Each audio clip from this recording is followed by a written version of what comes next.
My name is Joseph. I have two questions to ask. Why all the Muslims men are allowed to marry for 4 women? And the second one is, how can you prove that Jesus was not crucified? Brother has two questions. Brother, are you a Christian?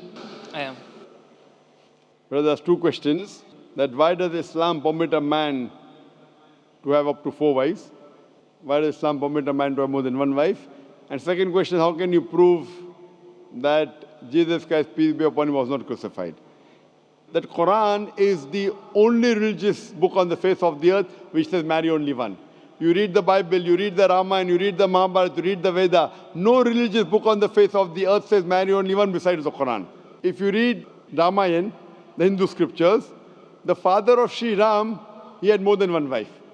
If you read Mahabharata, Sri Krishna, how many wives he had? 4, 10, 1,000, 10,000. He had 16,108 wives. So if Sri Krishna can have 16,108 wives, so why can't Muslims have maximum up to 4?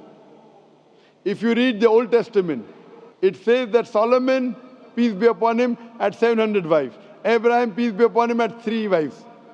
So Old Testament tells you can marry as many wives as you want. Same as the New Testament says that you should follow Old Testament. So in Hinduism, in Christianity, in Judaism, you can marry as many as you want. It is later on that the church put a restriction that Christians should marry only one. It is later on, Rabbi Benjamin Yehuda passed a synod and say that Jews should marry only one. Otherwise, previously, they used to marry as many as they wished. It is the Indian penal code in India in 1954 that put a restriction and said under the Hindu Special Marriage Act, the Hindus should marry only one. But the scriptures put no restrictions. Let's analyze what does the Quran say. Quran says in Surah Nisa chapter 4 verse number 3, marry women of your choice in 2s, 3s or 4s, but if you can't do justice, marry only one. This statement, if you can't do justice, marry only one, is only given in the Quran and no other religious scriptures. Let us analyze why does Quran give permission for the Muslim men to marry more than one woman, maximum 4. The reason is that by nature, male and female are born in equal proportion. But if you ask any pediatrician, he will tell you, the doctor of the children, that the female child is stronger than the male child in fighting germs and diseases. So you have more deaths among the male children as compared to female children. So in pediatric age itself, the females are more than the males. As life goes on, there is death due to wars, due to alcoholism, due to drug addiction, due to accident. In all these cases, more men are dying as compared to females. So today in the world, there are more females as compared to males. In few countries, like India and China, the female population is less than the male population because of female feticide and female infanticide. In India, according to a BBC report, every day more than 1,000 fetuses are being aborted after they are identified as females. If you multiply this figure by 365, you get a total of more than 1 million fetuses are being aborted every year in India after they are identified that they are females. According to the Tamil Nadu government hospital report, out of 10 females born alive, 4 are put to death.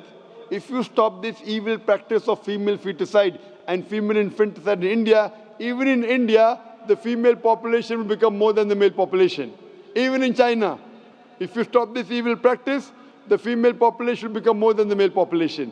Today, if you analyze, in USA alone, there are 4.7 million females more than males. In UK alone, there are 1.2 million females more than males. In Germany alone, there are 1.6 million females more than males. In Russia alone, there are 10.6 million females more than males. And God alone knows that how many females are more than males throughout the world.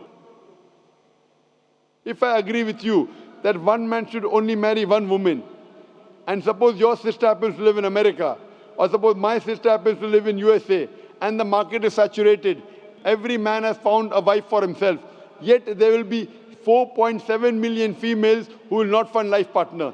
And if your sister happens to be one of them, or if my sister happens to be one of the 4.7 million females who have not found a life partner for themselves, the only option for them is that she either marries a man who already has a wife, or becomes public property. Public property, such a harsh word.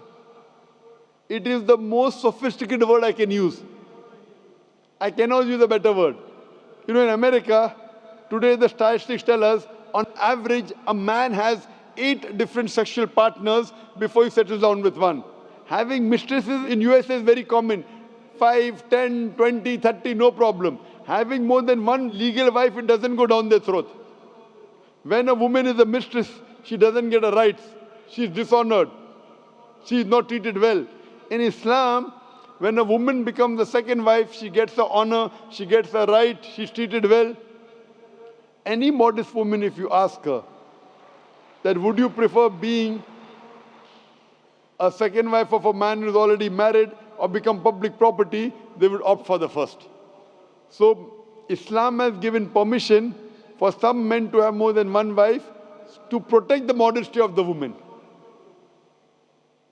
Coming to your second question. Is it allowed for ladies to marry 4 men? Brother, you're asking counter question, the time is limited.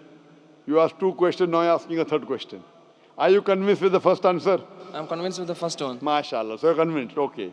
The brother asked that, is a woman allowed to have more than one husband? If you do that, this problem will be exaggerated more. I mean in Muslims, in Muslims. As it is, women are more than men. If women marry more than one husband, the problem will be exaggerated. Point number 1. Point number 2, if a man has more than one wife and if the child is born, you can easily identify who is the father, who is the mother. If a woman has more than one husband and if the child is born... The DNA is still allowed. Brother, let me finish the answer, na? You asked the question, was I interfering? Was I interrupting? Yes or no? No. No. So why are you interrupting? After I finish, you can ask, na? I'm a medical doctor. Are you a medical doctor? No. I'm a medical doctor. I know about DNA testing. I'll come to it. Once, if a woman has more than one husband, 2 husbands, and if a child is born, and if he goes to admit in the school, and if the question, who's your father, she'll have to give 2 names. You're talking about DNA testing. I know about it. DNA testing is recent. Was DNA testing there 50 years back? Was it there? No. It's a new recent discovery, yet it's not 100%. Even if I agree it's 100%, it is now, it wasn't there before. Islam is there since time immemorial. And this is not the only reason. Even if I agree tomorrow it becomes 100% perfect, this is not the only reason. Today science tells us that man is more polygamous in nature as compared to the female. Today science tells us that during menstrual cycle, the female undergoes certain psychological changes. It's not possible for her to do the role of multiple wives. But a man doesn't undergo these changes, it's possible for him to do a role of multiple husbands. Today science tells us that if a man has multiple sexual partners and all are faithful, there is no problem. But if a female has multiple sexual partners and all are faithful, there are chances of sexually transmitted diseases to emerge. And that disease will go back to the male partner. So medically, it is not acceptable that a female has multiple partners, but medically and scientifically, it's acceptable that a male can have multiple partners.